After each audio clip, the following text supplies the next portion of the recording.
नमस्कार दोस्तों, आप सभी का स्वागत है ध्यान लहर। आज हम सबका बहुत ही सौभाग्य है कि हम आज अपरा एकादशी के दिन से शुरू कर रहे हैं Shrimad Bhagavad Gita.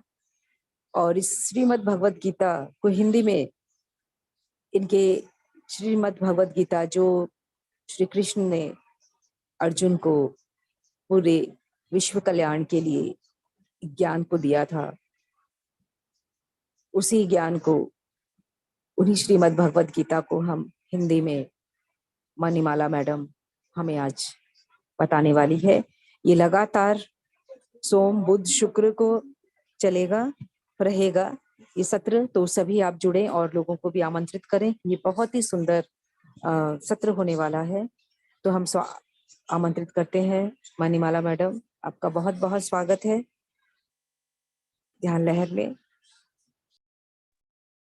Thank you ma'am, thank you so much.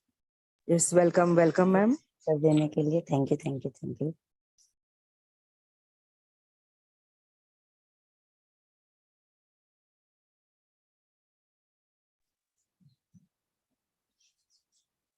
Yes Neha ji, आप अनम्यूट कर लें। स्वागत करें सभी मैम का। देवभूमि उत्तराखंड से भी सबने मिलकर एक सामूहिक प्रयास किया है कि ये देवभूमि उत्तराखंड और कि ये ज्ञान सकल विश्व में व्याप्त हो। स्नेहा जी, मास्टर्स को वेलकम वेलकम मणिमाला मैम, इतना हमें दिया। गीता का ज्ञान हम सबको मिले आपके माध्यम से, और क्या चाहिए। Thank you ma'am, thank you.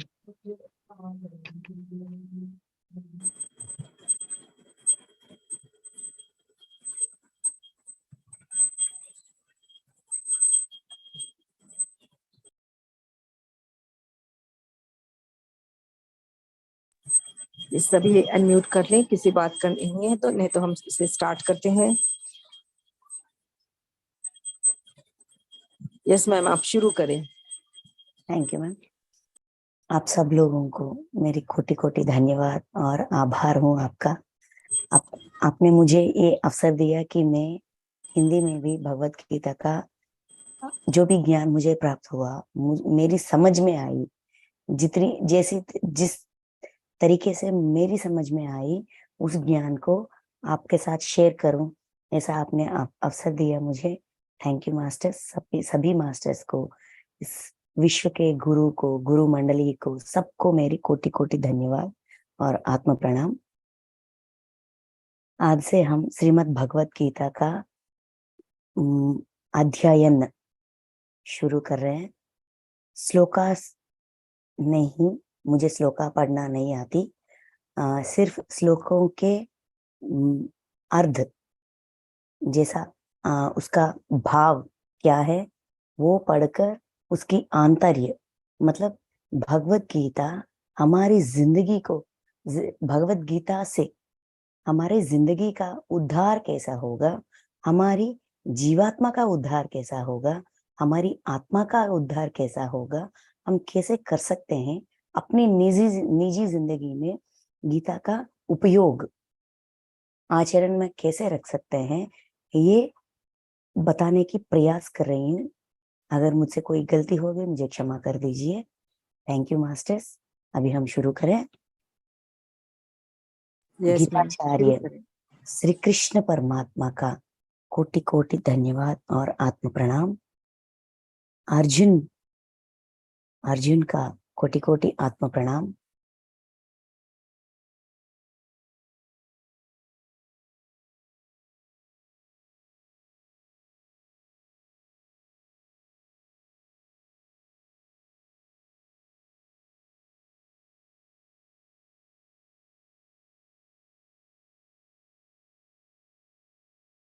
Okay friends,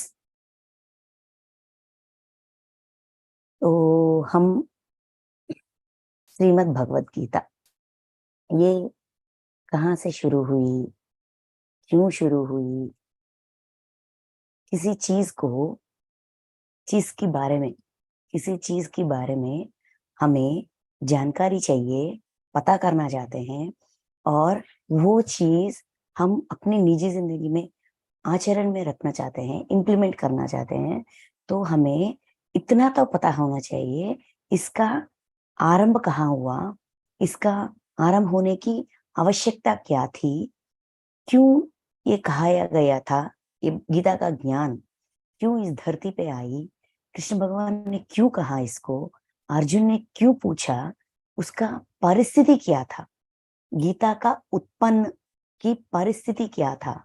अगर इसके बारे में थोड़ी सी जानकारी हमें होगी तो हमें पता होगी। मतलब जब भी हम किसी श्लोक के बारे में समझना चाहते हैं, किसी श्लोक के अंदर जो भी ज्ञान है, आंतर्य है, उस आंतर्य का कैसे समझने के लिए उसका स्थिति किन किन परिस्थितियों में, किस स्थिति में ये कहाया गया था, ये दिया गया था, इसका जानकारी अगर हमारे पास होगी तो हमको ये समझने में थोड़ा आसान होगी। इसीलिए हम गीता का जन्म क्यों हुआ, कैसे हुआ, थोड़ी जानकारी हम आज शुरू कर रहे हैं ना, तो इसकी स्थिति से शुरू करें। भगवत गीता महाभारत का एक अहम हिस्सा है। महाभारत एक इतिहास है, भारत देश का एक प्रामाणिक इतिहास है। ये कोई धर्म का या किसी धर्म का इतिहास नहीं है। मानवता का एक मनुष्य अपने जन्म लेने के बाद, मनुष्य बहुत सारे जन्म लेते हैं, हम सब लोग ध्यानी हैं, तो सीधी सी बात है कि हमको जन्म पर विश्वास है। हम बहुत सारे जन्म ले चुके हैं, अभी ये एक और जन्म है और बहुत सारे जन्म लेने वाले हैं। इस बात से किसी का कोई दिक्कत नहीं है, मानते हैं, है ना। तो एक मानव अपनी जिंदगी को कैसे जिए, किस तरीके से जिए, अगर खुशी अपना जिंदगी जीना चाहता है और जो भी सीखना चाहता है वो भी सीख सके, खुशी भी हो, दर्द जो भी दिक्कतें हैं, पीड़ा है, बाधा है, सहते हुए भी खुशी जी सके, इसका प्रमाण मतलब रूल्स एंड रेगुलेशंस, नियम निबंधन वेदों में दिए गए हैं।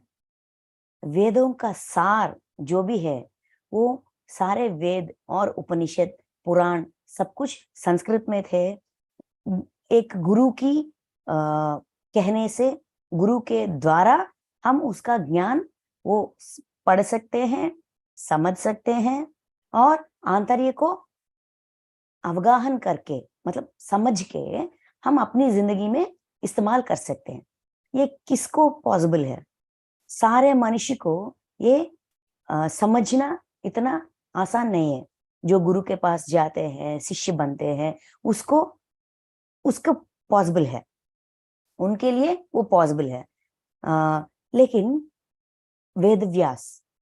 भगवान वेद व्यास उन्होंने जो भी वेदों का ज्ञान था, उनके पहले जो भी ऋषि मुनि, जो भी मास्टर्स थे, उन्होंने जो भी ज्ञान इस धरती पर लाए थे, विश्व में जो भी ज्ञान था, उन्होंने अपनी साधना से इस धरती पे लाए थे। वो सब कुछ ऐसा फैला हुआ था। मतलब एक रीति, मतलब अगर हमको संगीत का ज्ञान चाहिए, वो कहीं पे एक श्लोक, कहीं पे ऐसा फैला हुआ था। वेदव्यास भगवान ने क्या किया, जो भी ज्ञान तब तक ऋषियों के द्वारा, मास्टर्स के द्वारा, भगवान के द्वारा, मुनियों के द्वारा, ब्रह्मर्षियों के द्वारा जो भी ज्ञान धरती पे थी, उस ज्ञान को उन्होंने बांटा था। वेदों के एक मतलब सिस्टमैटिक रूप में उन्होंने उसको कैटेगराइज किया 4 वेदों के रूप में, ऋग्वेद, सामवेद, यजुर्वेद, अथर्वण वेद, ऐसा 4 वेदों में उनको बांटकर, ऋग्वेद में यज्ञ, उनके प्रति जो भी ज्ञान था तब तक था, वो ऋग्वेद में था, सामवेद में संगीत, नृत्य, ऐसा मतलब कललू, आर्ट्स का ज्ञान सामवेद में था। ऐसा उनका उन्होंने उनको कैटेगराइज किया था। वो सब कुछ करने के बाद वेदव्यास भगवान को एक तृप्ति, मतलब सेटिस्फैक्शन नहीं मिला। ये सब कुछ है, ये बांटा गया है, जो जिनको जो चाहिए उस प्रति की वेद से वो पा सकता है, पढ़ सकता है, उसका उनमें निक्षिप्त हुई ज्ञान को वो अपना सकता है। लेकिन उसके जिंदगी में एक इतना करने के बाद भी असंतृप्ति, मतलब ही वॉज नॉट सेटिस्फाइड, तृप्ति नहीं था। तो वो सोच रहा था, वेदव्यास भगवान हमारे क्या कहते हैं, सच्चिवती, जो राजा का नाम याद नहीं आ रहा है मुझे, भीष्म पितामह का पिताजी, Shantanu Maharaj, yes thank you ma'am. Shantanu Maharaj का दूसरी पत्नी थी। शांतनु महाराज का पहली पत्नी गंगा माता था, उन दोनों के बेटा भीष्म पितामह था, और उसकी दूसरी पत्नी सच्चिवती माता थी। वो एक मैडम सत्यवती, ओके। तो उसकी बेटा, पहली पुत्र, मतलब शांतनु महाराज से विवाह होने से पहले उसको वेदव्यास भगवान एक वर जैसा मिला था, एक क्या कहते हैं, शक्तिपात जैसा। उस प्रोसेस से वेदव्यास भगवान को उन्होंने जन्मा था, सत्यवती माता ने, ठीक है। तो ये सारे जो भीष्म पितामह और धृतराष्ट्र, पांडुराज, उनके बच्चे, इनके बीच में, इनके जिंदगी में जो जो घटनाएं हुई थी, उसके वजह से उन लोगों का जिंदगी कैसा थी, ये सब कुछ वो उसको पता था, मतलब वो देख रहा था। उसकी फैमिली जब उसको इसका आवश्यकता थी, सत्यवती माता का पांडुराज और इनका जन्म, मतलब उनकी बहुओं को बच्चे नहीं थे, तो राज्य का राज कौन बनेगा, इसीलिए वेदव्यास भगवान को बुलाया। उन्होंने तेजोदान की प्रोसेस से उनको बच्चे हुए। ये सब कुछ, मतलब इनको कहीं पे भी उनका प्रस्तुति, वेदव्यास का प्रस्तुति था। तो इनके जिंदगियों को वो देखता था, मतलब इच्छा की वजह से किसका जिंदगी कैसा हुआ, दर्द, कष्ट सहने की वजह से किसका जिंदगी जीने में कठिनाई हुई, लेकिन उस कठिनाइयों को पार कर वो अपने जिंदगी में कैसे खुशी पा रहे थे। लाइफ एग्जाम्पल्स थे ये सारे कथा, महाभारत की कथा। तो उनकी मन में एक इच्छा जागी थी कि इन लोगों की कथा को मैं ग्रंथस्थ करूंगा, मैं लिखूंगा, तो आने वाले पीढ़ियों को ऐसा जो वेदों का ज्ञान था, वेदों का सार था, धर्म में रहोगे, हिंसा में रहोगे तो हिंसा पाओगे, अहिंसा में रहोगे तो अहिंसा पाओगे, अपने जीवन का जो भी कर्म है करते रहना, ये सब कुछ जो भी ज्ञान था वो इनके जीवन में इट वाज रियल, वो जी रहे थे, उसका सच था। तो अगर इनके जिंदगी को मैं ग्रंथस्थ करूंगा तो ये लाइव एग्जाम्पल है, मतलब अपनी जीवन के पड़ाव में, कौन से पड़ाव में कैसे निर्णय लिया जाए, किस निर्णय की वजह से कौन सा स्थिति में हम एंड करते हैं, आते हैं, रहते हैं, कैसे पाते हैं, ये उनका इच्छा था। जब जन्मेजय महाराज ने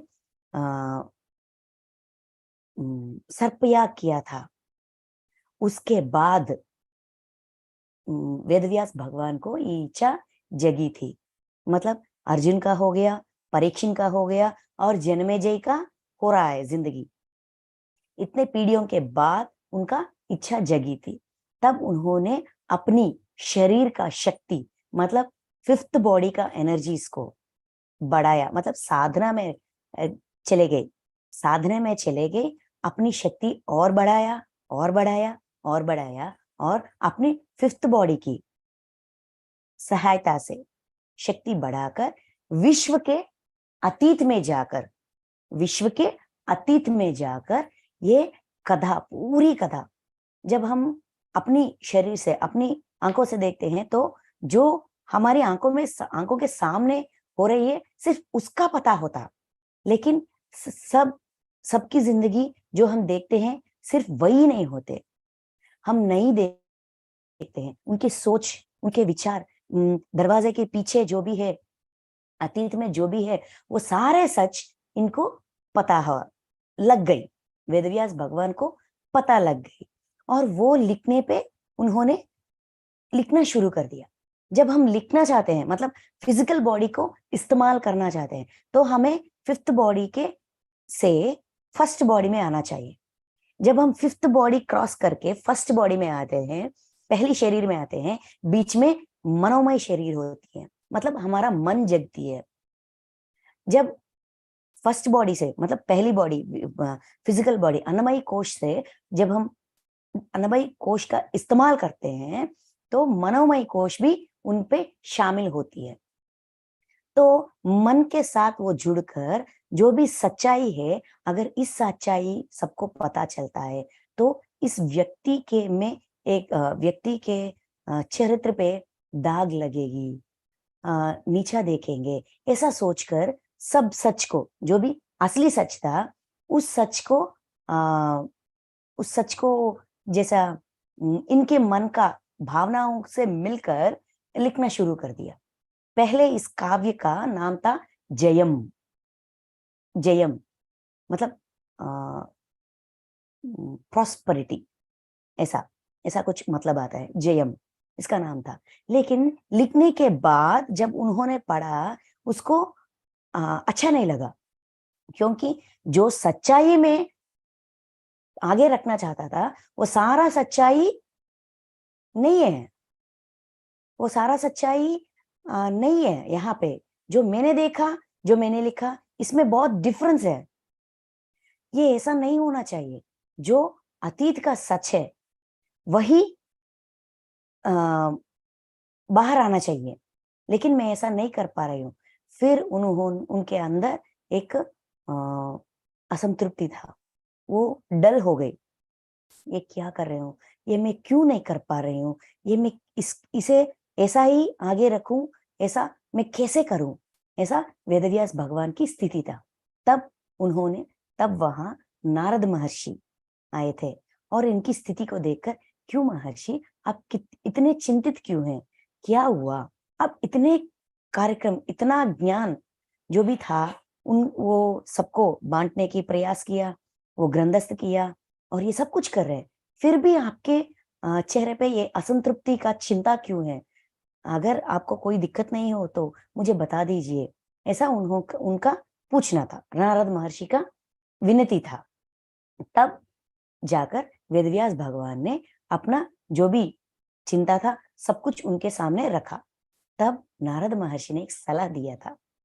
क्या सलाह दिया था कि ओके महर्षि, ठीक है, आप ना क्या करते हैं, आप फिफ्थ बॉडी से, अपनी पांचवी शरीर से, मतलब विज्ञानमय कोश से, विज्ञानमय कोश के जरिए अपने विश्व के अतीत में जाकर जो भी आपने देखा, जब आप लिख रहे हैं, मनोमय शरीर के वजह से ये आप लिख नहीं पा रहे, तो आप एक काम कीजिए, जो सेवेंथ बॉडी को एक्टिवेट किया, मतलब निर्वाणमय कोश, निर्वाणमय स्थिति में है, जो भी शख्स निर्वाणमय स्थिति में है, उनकी सहायता से आप अपनी कार्य को कर सकते हैं, ये मुमकिन है। जो शख्स अपनी निर्वाणमय स्थिति में है, मतलब पूरा 7 बॉडीज को एक्टिवेट किया और 7th बॉडी के स्थिति में हमेशा रहे, उसकी सहायता लेकर आप अपना कार्य को पूर्ण कर सकते हैं, ऐसा सलाह था। तो वेदव्यास भगवान ने पूछा, ऐसा कौन है, ये भी आप मुझे मार्ग निर्देशक कीजिए। तो उन्होंने किन किन के नाम किया। तब वेदव्यास भगवान ने हमारी महागणपति विघ्नेश्वर को आमंत्रित किया, उनके पास गए और उनसे अपनी विनती आगे रखे। मेरा ये संकल्प है, इसके लिए मैं ऐसा कर रहा हूँ और मुझे ऐसी दिक्कतें आई है कि जब मैं लिख रहा हूँ मन की वजह से सच्चाई को सच से नहीं लिख पा रहा हूँ, ऐसा आप मेरी सहायता कीजिए ना प्लीज। ऐसा वेदव्यास भगवान का विनती था विघ्नेश्वर के साथ, विनायक के साथ, महागणपति के आगे इनकी समस्या का आगे रखा। तो हमारी महागणपति विनायकड़ू या विघ्नेश गणपति बोलते हैं ना, गणेश जी, हमारे गणेश जी उनको उनकी विनती का स्वीकार किया और सिर्फ एक कंडीशन रखा। क्या था कि तुम्हें मतलब ब्रेक नहीं होना चाहिए, ऐसा बताते रहना चाहिए। बीच में रुकावट नहीं होनी चाहिए। जो भी फ्लो तुम फिफ्थ बॉडी में रहकर जो भी तुम देख रहे हो, मतलब विश्व के अतीत में जाकर जो भी सीन, जो भी परिस्थिति तुम देख रहे हो, वो परिस्थितियों को ऐसा ही निरातंक, विदाउट एनी ब्रेक, ऐसा ही फ्लो में कहना चाहिए। अगर आपकी फ्लो कहीं पे भी रुक गई तो मैं लिखना बंद कर दूंगा, क्योंकि अगर आप रोक गए तो आप पहले शरीर में आ जाएंगे, आपका मन जागृत हो जाएगा, फिर आप असच्ची को बोलेंगे, मैं असच्ची नहीं लिखूंगा। इसीलिए आप ना विदाउट एनी ब्रेक, रुकावट के बिना कहते ही रहिए और मैं लिखते जाऊंगा, ऐसा कंडीशन था। तब ठीक है, वेदव्यास भगवान ने हाँ कह दिया। कहने के बाद ये सिलसिला शुरू हुआ, महाभारत का लिखाई शुरू हुआ। गणेश जी लिख रहे थे और वेदव्यास भगवान कह रहे थे, वो अपनी फिफ्थ बॉडी से देखकर वो कह रहे थे। विघ्नेश्वर मतलब हमारी गणेश जी अपनी सेवेंथ बॉडी में रहकर, मतलब निर्वाणमय स्थिति में रहकर लिख रहे थे। जो शख्स निर्वाणमय स्थिति में हमेशा रहते हैं वो सारे शरीर का इस्तेमाल कर सकते हैं और भ्रम में नहीं आएंगे। जिस शरीर का इस्तेमाल चाहे उस शरीर का इस्तेमाल कर सकते हैं और सच में रह सकते हैं, मतलब परमात्मा से कनेक्टिविटी में रहकर अपने सारे कामकाज कर सकते हैं। इसीलिए वेदव्यास भगवान कह रहे थे और गणेश जी लिख रहे थे। महाभारत काव्य हमको ऐसा मिला था, इस महाभारत काव्य का इतिहास का अहम हिस्सा है श्रीमद् भगवद गीता। ये श्रीमद् भगवद गीता का जब कुरुक्षेत्र संग्राम, कौरव और पांडवों के बीच ये कुरुक्षेत्र संग्राम हुआ था, युद्ध हुआ था, क्योंकि कौरव ने छल से उनका राज्य छीना और इनके आगे एक कंडीशन रखा कि 12 इयर्स 12 साल का वनवास और 1 साल का अज्ञातवास के बाद अगर आप हमको नहीं प्रकट हुए तो हम आपका राज्य आपको दे देंगे, ऐसा कंडीशन था, ऐसा नियम था। वो नियम पांडवों ने पूरा कर दिया, लेकिन छल कपट की वजह से कौरव तब भी ये देने के लिए उनके राज्य उनको देने के लिए रेडी नहीं थे, सिद्ध नहीं थे। तो कुछ स्थिति उत्पन्न हुई और युद्ध करना अनिवार्य था। तो इस युद्ध में भाई भाई आपस में लड़ रहे हैं। तो इस धृतराष्ट्र महाराज, जो भी हमारा धृतराष्ट्र महाराज है, वो देख नहीं सकते, जन्म से ही देख नहीं सकते, लेकिन वो इस युद्ध में क्या हुआ था, किस दिन में क्या हुआ था, इनका जानकारी जानने की बहुत इच्छा थी उसमें। लेकिन वो राज्य में थे, हस्तिनापुर में बैठे हुए थे और युद्ध कहीं कुरुक्षेत्र में हो रहा था। जो भी उस दिन में उस देश कालमान परिस्थितियों में इंफॉर्मेशन, युद्ध में जो भी हुआ था, एक सैनिक या एक गुप्तचारी उस इंफॉर्मेशन को लेके आकर धृतराष्ट्र महाराज को दे, उस समय उस जर्नी के लिए उसको 1 दिन या 2 दिन लगेगी। जो भी इंफॉर्मेशन इनको पहुंचेगी और ये पीछे जाएगा और नया इंफॉर्मेशन लेके आएगा, इसके बीच में ही बहुत युद्ध जो हो जाएगा, बहुत सारे घटनाएं हो जाएंगे। तो वो उसको ऐसा उसका इच्छा ऐसा था कि जिस क्षण वो हो रहा था उसी क्षण वो जाने, ऐसा इच्छा था। तब अगेन वहां पर भी वेदव्यास भगवान आएंगे और धृतराष्ट्र महाराज को दिव्य दृष्टि में, आपको दिव्य दृष्टि मतलब अपनी 3rd आई पावर्स में आपको दूंगा, मतलब अपनी साधना की शक्ति से आपको 3rd आई पावर्स दूंगा।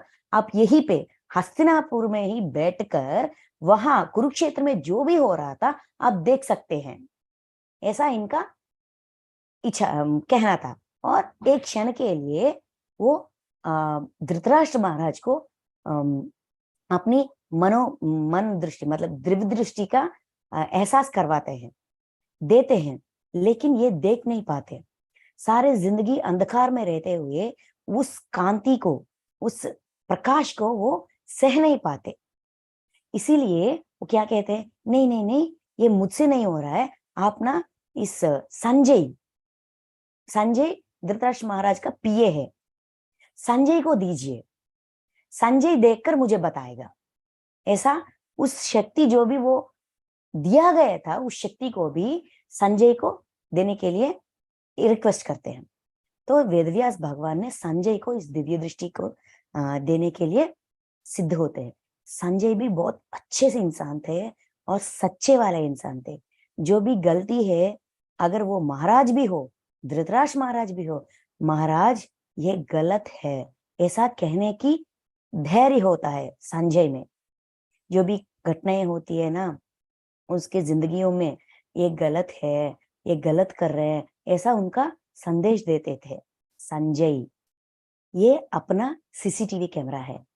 संजय वही कुरुक्षेत्र मतलब हस्तिनापुर में बैठकर जो भी कुरुक्षेत्र में उस क्षेत्र में हो रहा था, युद्ध क्षेत्र में हो रहा था, देखकर, अपनी दिव्य दृष्टि से देखकर धृतराष्ट्र को कहता था। ठीक है, तो ये सारा जो भी युद्ध हो रहा है, युद्ध से पहले गीता का ज्ञान हो रहा है, जो देख रहा है, कहने वाला श्री कृष्ण भगवान है, सुनने वाला अर्जुन है, और सिर्फ 4 शख्स को ये गीता ज्ञान का पता था। एक श्री कृष्ण भगवान, दूसरा अर्जुन, तीसरा अर्जुन के रथ पे बैठा हुआ झंडा पाई कपिराज हनुमान जी, और चौथा व्यक्ति शख्स है संजय। वो देख रहा था, वो सुन रहा था। संजय को दिव्य दृष्टि था, इसीलिए जो भी ज्ञान जिस शरीर से दिया गया था उस शरीर से वो देख रहा था। और हमको ये ज्ञान प्राप्त हुई वेदव्यास भगवान की इच्छा और उनकी संकल्प के प्रति से। हमको ये गीता ज्ञान, सारे आने वाले पीढ़ियों को ये ज्ञान होना चाहिए। उसका इच्छा इतना अटूट था, उसका संकल्प इतना अटूट था कि हमारी जिंदगी का निर्माण करने की जो भी ज्ञान था हमें प्राप्त हुई। इसीलिए वेदव्यास भगवान को कोटि कोटि आत्म प्रणाम और कृतज्ञता। अभी ये इसका इस स्थिति से, इस किन किन परिस्थितियों में ये गीता ज्ञान हुई, बाहर आ गई। वो परिस्थिति थी कि कुरुक्षेत्र संग्राम आयोजन हुआ, प्लानिंग हुआ। आज सुबह वो शुरू होने वाला है। सारे महारथियों सब कुछ वहां शामिल थे, सारे लोग आ गए। जो कौरव सेना का लोग हैं वो भी वहां हैं, पांडव सेना का लोग हैं वो भी वहां हैं, सब कुछ वहां पे आ गए, सारे लोग वहां पे आ गए। और तब से ये गीता ज्ञान शुरू होती है। आज से हम पहला अध्याय जो भी है अर्जुन विषाद योग, इसका नाम है अर्जुन विषाद योग, मतलब अर्जुन का विषाद, दुख नहीं, दर्द नहीं, विषाद जो भी है अर्जुन के मन में उस समय में उत्पन्न हुआ, ये पूरा अध्याय अर्जुन का विषाद, उनका फीलिंग्स, उनका इमोशंस, उनका स्थिति, उनका परिस्थिति वो आगे रखते हैं कृष्ण भगवान के सामने। हम शुरू करते हैं। पहला श्लोक इस गीता ज्ञान ऐसा शुरू होते है, फर्स्ट वर्ड, पहली शब्द ये है कि धर्म क्षेत्रे कुरुक्षेत्रे समवेता युयुत्सवः, मतलब पहला वर्ड ये जो देखिए धर्म क्षेत्रे, मतलब धर्म का क्षेत्र है। वो जो प्लेस उन्होंने फिक्स किया था एक युद्ध करने के लिए, राज्य में युद्ध नहीं करते, राज्य के बाहर, मतलब outskirts of the kingdom, outskirts में जो भी स्थल बेटर है, मतलब उस स्थल में दोनों तरह से नदी होना चाहिए, क्योंकि जो भी युद्ध करते हैं वो सुबह गए और रात में घर में आ गए, खाना खाए, ऐसा नहीं होता, ऐसा मुमकिन नहीं है, वहीं पे होना चाहिए। देखिए हमारे सैनिक देश की पहरेदारी करते हैं, वो सुबह गए और रात में घर में आ गए और खाना खाए, ऐसा नहीं है ना। जब वो घर से बाहर निकलते हैं तो 6 महीने, एक साल वहीं पे रुकते हैं, जहां पहरेदारी करना है वहीं पे रुकते हैं, वहां खाना मिले तो खाते हैं, नहीं मिले तो नहीं खाते हैं, ऐसा होता है ना। यहाँ भी वही परिस्थिति, जैसे कि सारे सैन्य, सारे राज महाराज रधी महारथी सब कुछ वहीं पे आ गए। वहां जितना समय ये युद्ध होगा टेम्पररी टेंट्स रखते हैं और खाने के सामान, पकाने के सामान सब कुछ रखते हैं, और उनके लिए नदी होना चाहिए, पानी चाहिए ना पीने के, खाना बनाने के, ऐसा स्थल होना चाहिए। एक युद्ध के लिए ऐसा स्थल होना चाहिए कि वो स्थल फाइटिंग, मतलब युद्ध करने के लिए, युद्ध में जो भी शतगात्रु, मतलब जो भी घायल हुए उनके मतलब क्या कहते हैं, उपचार के लिए वैद्य प्रोसेस करने के लिए, और जो भी मर गए उनको दहन क्रिया करने के लिए, खाना बनाने के लिए, सबके लिए ये ठीक होना चाहिए, मतलब फैसिलिटीज होना चाहिए, सदुपाय होना चाहिए। ऐसा स्थल था ये धर्म युद्ध कुरुक्षेत्र स्थल, वैसा स्थल था। उनके चारों तरफ नदियां बह रही थी, बहुत बड़ा स्थल है, बहुत बड़ा, क्योंकि ये सैन्य, मतलब जो भी फाइटिंग करने के लिए आए हैं, अश्वक्ष अक्षौणी, मतलब अक्षौणी एक नंबर है, उस नंबर का कितना, बहुत मतलब कुछ लाख जन, क्या कहते हैं, कौरव सेना बहुत बड़ा सेना है, बहुत ज्यादा अक्षौणी है मेंबर्स फाइट करने वाले, और पांडव सेना 5 या 6 अक्षौणी का, और कौरव सेना मुझे ठीक से याद नहीं, 11 या 12 अक्षौणी का। ये सारे लोग रहे, सोए और युद्ध के लिए रेडी हो जाए। इतना बड़ा स्थल था, बहुत बड़ा स्थल था। इतने एकर्स के कुछ नंबर है, ठीक से याद नहीं, बहुत अपनी हम ऐसा याद कर सकते हैं, समझ सकते हैं कि बहुत बड़ा स्थल है। और उस स्थल का एक इंपॉर्टेंस है, धर्म क्षेत्र, जो भी धर्म में होते हैं, अहिंसा में होते हैं, उसी का जीत होगा वहां पे, ऐसा उनका उस स्थल का प्रमाण है। एक कुछ स्थल का भी कुछ प्रमाण होते हैं, वो स्थल का प्रमाण है। ये कौन कह रहा है? पहला डायलॉग किसका है? धृतराष्ट्र महाराज का। धृतराष्ट्र उवाचा, फर्स्ट श्लोक का तात्पर्य, मैं सिर्फ तात्पर्य पढ़ूंगी और उसका आंतर्य क्या है, मेरी समझ क्या है, वो बताने की प्रयास करो, ठीक है। पहला श्लोक देखिए, धृतराष्ट्र बोले, धृतराष्ट्र उवाचा, हे संजय, संजय से पूछ रहे हैं, धर्म भूमि कुरुक्षेत्र में एकत्रित युद्ध की इच्छा वाले मेरे और पांडु के पुत्रों ने क्या किया। धर्म क्षेत्र कुरुक्षेत्र में आयोजन मतलब एकत्रित, सारे लोग इकट्ठा हो गए। ये सारे लोग युद्ध की इच्छा वाले से क्यों इकट्ठा हो गए? युद्ध करने की इच्छा से इकट्ठा हो गए। मेरे और पांडु के पुत्र, यहाँ धृतराष्ट्र महाराज की मन की स्थिति क्या है कि मेरे पुत्र और पांडु के पुत्र, जैसे कि वो कोई और हो। मतलब इनके मन में ही ये भेद है कि मेरे भाई के पुत्र, भाई मतलब छोटा भाई है, पांडु महाराज धृतराष्ट्र के छोटा भाई हैं। छोटे भाई के पुत्र अपने पुत्र के समान हैं, लेकिन उसका पुत्र और मेरे पुत्र, ऐसा भेदभाव मन में, इस छोटी सी भेदभाव हमसे कितने कितने कांड करवाती है, ये हम पता कर सकते हैं, यहाँ पे सीख सकते हैं।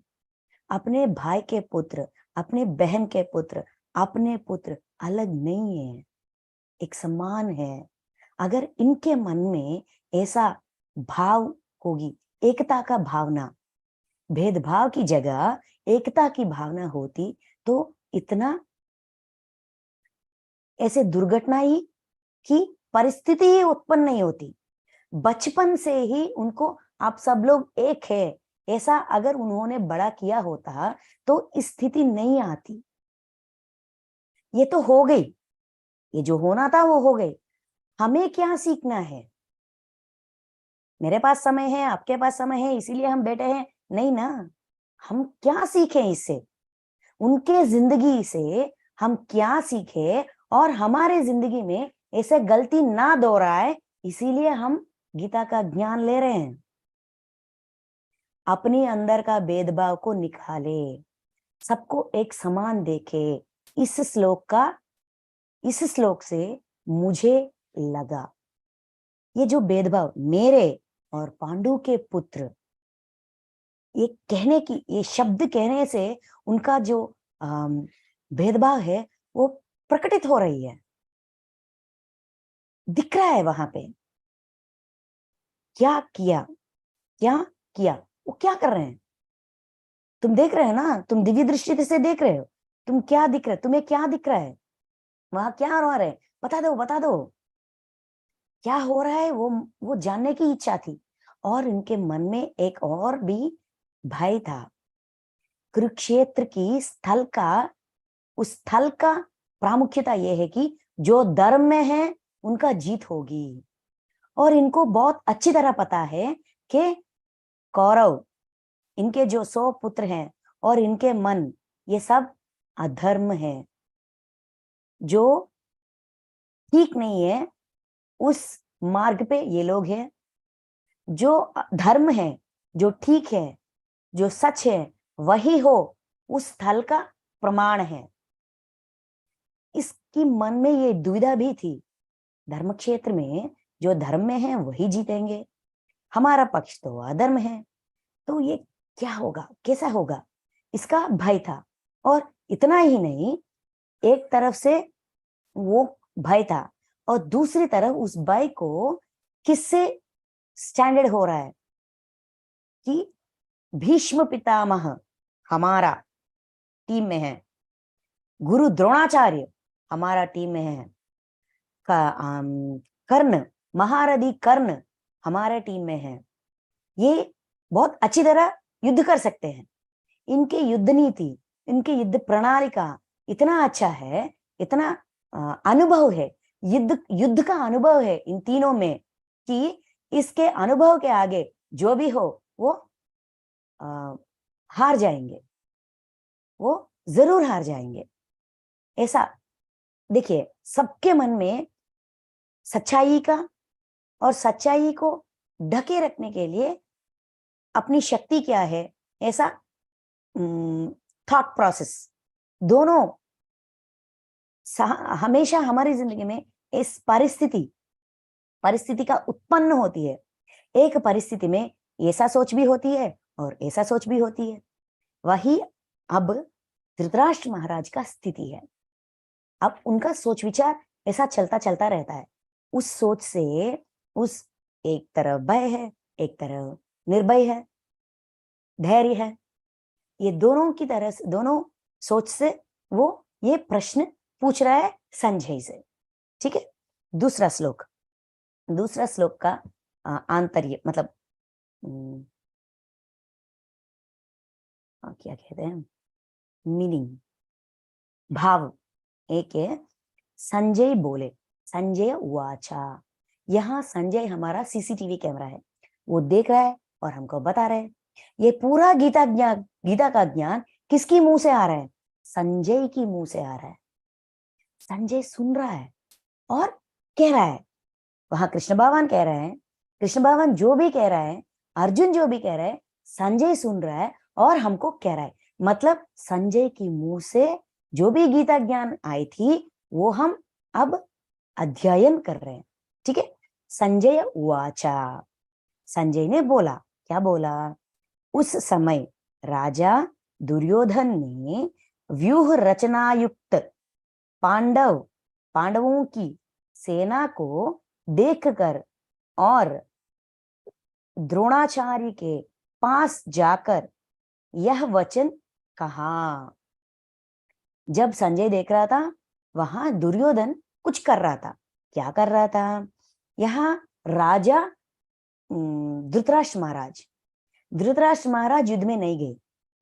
वो उसका राजा का टेम्पररी राजा, आपातकाल राजा दुर्योधन को बनाया। अभी इस युद्ध क्षेत्र में इस टीम मतलब कौरव सेना की राजा कौन है? दुर्योधन। दुर्योधन जा रहा था, कहाँ पे जा रहा था? द्रोणाचार्य के पास जा रहा था। पांडव कौरव सेना का सेनापति, सर्वश्रेष्ठ सेनापति भीष्म पितामह थे। और नेक्स्ट लेवल सेनापति मतलब जो उनका आदेश है उसका पालन करके जो उसका युद्ध क्या कहते हैं, प्लानिंग, वो प्लानिंग को इम्प्लीमेंट करने वाले द्रोणाचार्य थे। वो सारे लोग एक एक पास ही रहे। युद्ध का ऐसा लेवल्स होते हैं ना, पहले जो खड़े रहते हैं वो लोग रहते हैं, उसके पीछे जो घोड़ों पे रहते हैं वो रहते हैं, उसके पीछे जो क्या कहते हैं, एलिफेंट, हाथी पे रहते हैं वो सैन्य रहते हैं। और राजा और सेनाधिपति ये सारे ना सुरक्षित रहते हैं। मतलब इसके वो अगर भीष्म पिता यहाँ खड़े हैं तो इसके आगे पीछे चारों तरफ सैन्य होती है। जो अगर कोई इन पर अटैक करना चाहते हैं तो उस सैन्य जो भी सेना है वो लोग आगे रहते हैं। उसको पार करने के बाद ही ये मंत्री के पास ऐसा आते हैं। ये हम सबको पता है, चेस खेलते हैं ना हम, शतरंज में ऐसे होते हैं। पहले सेनाधि मतलब सैनिक होते हैं, पीछे राजा रानी मंत्री एलिफेंट घोड़ा ऐसा होते हैं ना, बस वैसा ही है। ठीक है, तो ये पीछे है। अभी पहले ये सारे लोग हैं और पीछे ये लोग हैं। और अभी हमारा दुर्योधन द्रोणाचार्य के पास जाकर ये कुछ कह रहा था। ये दूसरी श्लोक का ये मतलब है कि द्रोणाचार्य के पास दुर्योधन गया और कुछ कह रहा है। अभी तीसरा श्लोक में क्या है, क्या कह रहा है? द्रोणाचार्य से दुर्योधन क्या कह रहा है?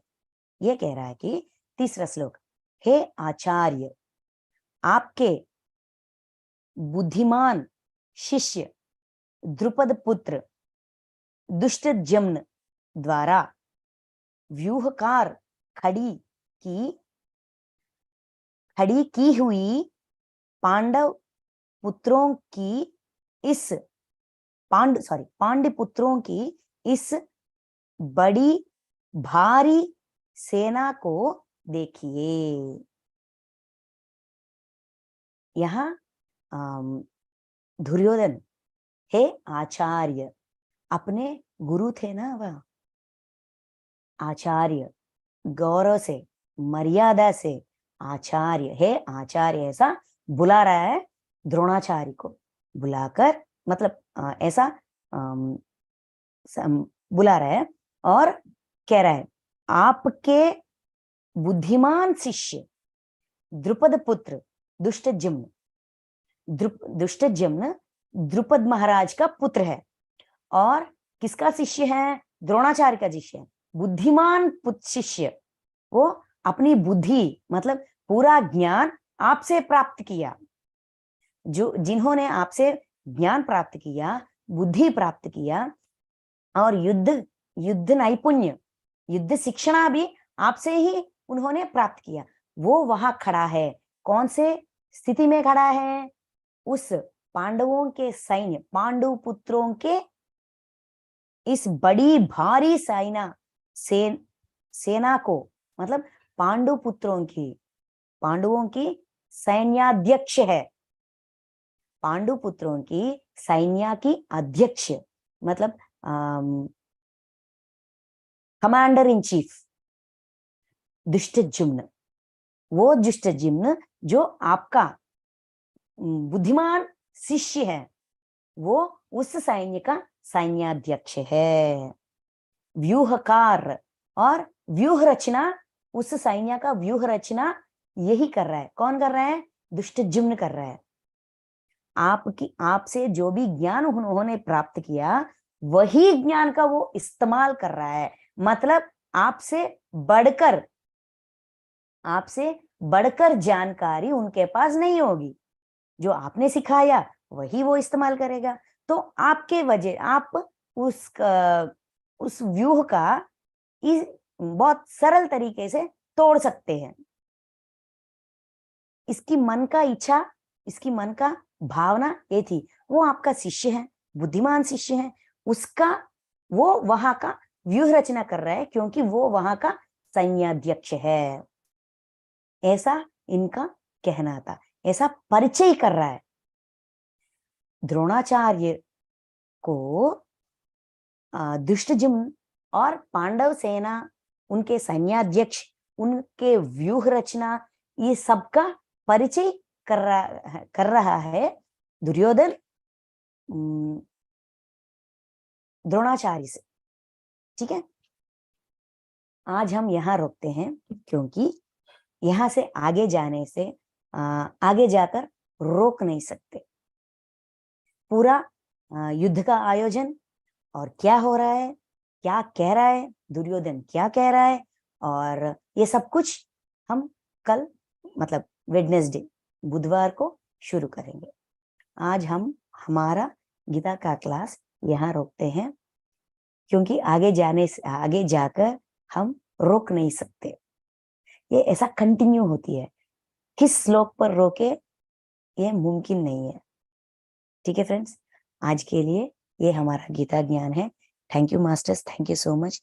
श्री कृष्ण परमात्मा का मेरी कोटि कोटि धन्यवाद, और अर्जुन, वेदव्यास भगवान, विघ्नेश्वर महाराज, सबको मेरी कोटि कोटि धन्यवाद।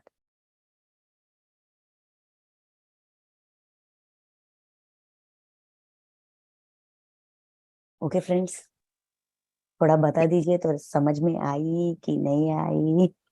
अद्भुत व्याख्या मैडम, अद्भुत व्याख्या। ये जो आपने 7 बॉडीज का, वेदव्यास का और गणेश जी का जो हम लोग का महाभारत प्राचीन काल में बना था, तो उसमें इतना अच्छा विवरण मैंने पहली बार मतलब मेरा इतना अच्छा लगा, क्योंकि गीता बंगाली में मैंने भी पाठ किया, लेकिन इतना सुंदर व्याख्या, वेरी नाइस, बहुत अच्छा लगा ma'am. Thank you ma'am, thank you so much. And एक और क्वेश्चन है, हिंदी तो थोड़ी थोड़ी आती है, लेकिन गीता को हिंदी में बताए, ये तो मेरी पहली प्रयास है। ये पढ़ना मतलब हिंदी का अक्षर पढ़ने में थोड़ी थोड़ी धीरे और दिक्कतें हो हाँ, रही है, ठीक है कि नहीं, ये बता दीजिए। नहीं नहीं पूरा ठीक है, पूरा समझ में आया, इतना अच्छा। और वो जो बहुत अच्छा। धृतराष्ट्र आपने जो बताया कितना अच्छा, मैं अभी महसूस कर रही हूँ। बहुत अच्छा, मतलब धृतराष्ट्र जब संजय से देख के कुरुक्षेत्र का युद्ध देख रहे थे, और उनका जो भाव, अपना अपनापन और पराये में, जैसे कौरव और पांडव में मेरा बेटा, छोटा भाई का बेटा, इसका जो डीप मीनिंग जो ओके, हम लोग का जिंदगी में, मैं बहुत खूब मैडम, बहुत खूब, बहुत खूब, थैंक यू, बहुत अच्छा तरह समझाया आपने। Excellent, excellent. Thank you ma'am, बहुत बढ़िया। Thank you ma'am. Thank you. Ma'am, जी, ma'am, हाँ, ma'am, can I get the recording because I missed the class today. या Yes, I will Rekha share ma'am, YouTube. Yeah, I will share. मैंने आपको share भी कर दिया madam, ये YouTube link share कर दी है। तो हम थोड़ी देर मेडिटेशन करें मैम, कुछ देर इसके साथ Sure, मेडिटेशन करना चाहिए। sure, ma'am, sure. बहुत सुंदर विजडम दिया, thank you so much ma'am. Thank you Manimala ma'am, आपकी आवाज में बहुत अच्छा लगा। Thank you ma'am. तो कोई डाउट्स हो तो पूछ लीजिए, या हम थोड़े समय ध्यान में बैठ जाते हैं। नेहा मैम, आपने हैंड राइज किया, अनम्यूट कर सकते हैं ना ऑप्शन।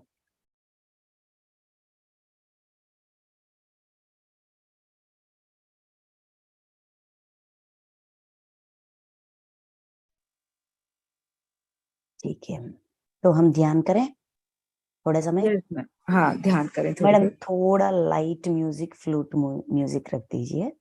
हम यस, आज ये हम अपने आप को कुरुक्षेत्र संग्राम में जहाँ ये गीता का पाठ हुआ था, वहां पे अपने आप को रखकर उस स्थिति में अगर हम जाएंगे तो हम अर्जुन बन सकते हैं। जब हम अर्जुन बनेंगे तभी हम कृष्ण भगवान बन सकते हैं। मतलब उनका ज्ञान जो भी था वो अपनाने से हम उस स्थिति में जा सकते हैं। उस समय में, मतलब उस देश काल मान परिस्थिति, उस देश में, उस काल में, उस समय में, उस मन की परिस्थिति में, उस स्थिति को एहसास करके सच्चाई, जो भी उस समय का सच्चाई था, वो इस समय के लिए भी कैसा इस्तेमाल हो रही है, कैसा उसका उपयोग हो रही है, हम जान सकते हैं। ठीक है फ्रेंड्स, अभी हम थोड़ा समय, एक आधा घंटा ध्यान करें। ठीक है, अपने जो भी अगर स्पेक्स हो तो निकाल दीजिए, आंखें बंद कर लीजिए, हाथ की उंगलियों के ऐसा कर दीजिए, और शरीर को जैसा सुख मिले, जैसा वो कंफर्टेबल हो, अपनी बॉडी जैसा कंफर्टेबल हो वैसा बैठ जाइए।